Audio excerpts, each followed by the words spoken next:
The 3,000 ancient immortal realms is a world of extreme, self-serious rigor.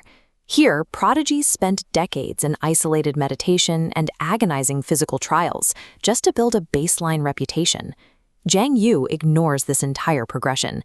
As a reincarnated soul, he starts his journey in the womb, where he actively siphons cultivation resources away from his twin sister to ensure he is born with every possible advantage. By age 3, he visits his family's training grounds and shatters an unbeatable 100,000-year-old clan record with a single punch. His power level is so high that he opens an 11th cave heaven, an internal energy reservoir that, according to the fundamental laws of biology and magic in this universe, should not exist. Because he is invincible from birth, Jiang Yu faces none of the life-or-death struggles typical of a fantasy protagonist.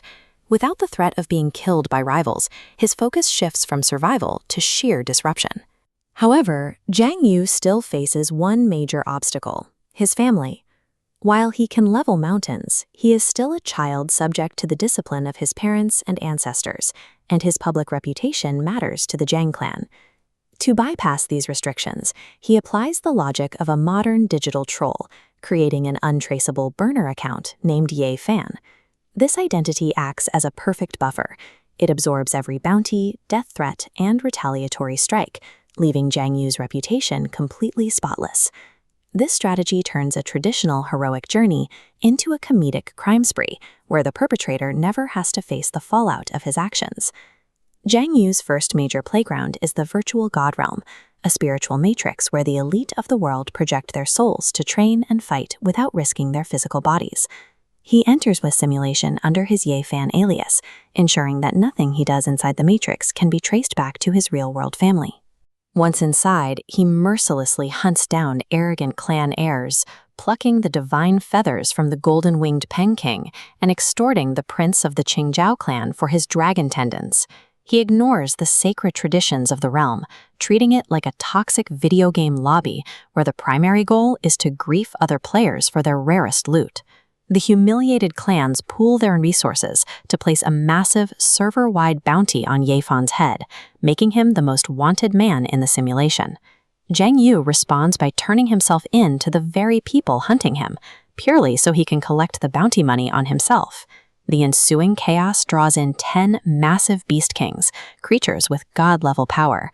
Jiang Yu lures them all into a single location and wipes out the entire group in one go. This unprecedented wipeout overloads the simulation's logic. The will of the virtual god realm intervenes and permanently bans his Ye Fan account from the server. In the world of a troll, a permanent ban from the universe's most prestigious training ground is the ultimate badge of honor. It proves the burner account strategy was a total success. Jiang Yu takes this chaotic methodology into the physical world during the high-stakes trials at the Lingxiao Pavilion. He uses a specialized cheat skill called the 72 transformations, which allows him to perfectly disguise his physical body and hide his energy from detection.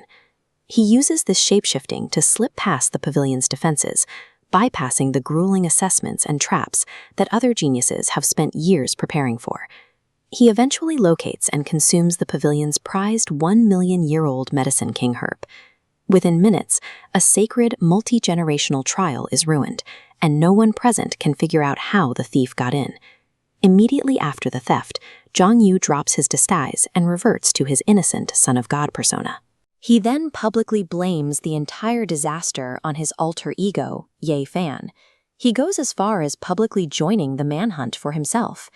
By feigning outrage, he tricks the world into wasting its resources hunting a phantom that doesn't actually exist. This shows the true utility of Jiang Yu's power. He doesn't just win through physical strength, he maintains his status by committing the perfect crime, and then leading the search party to find himself.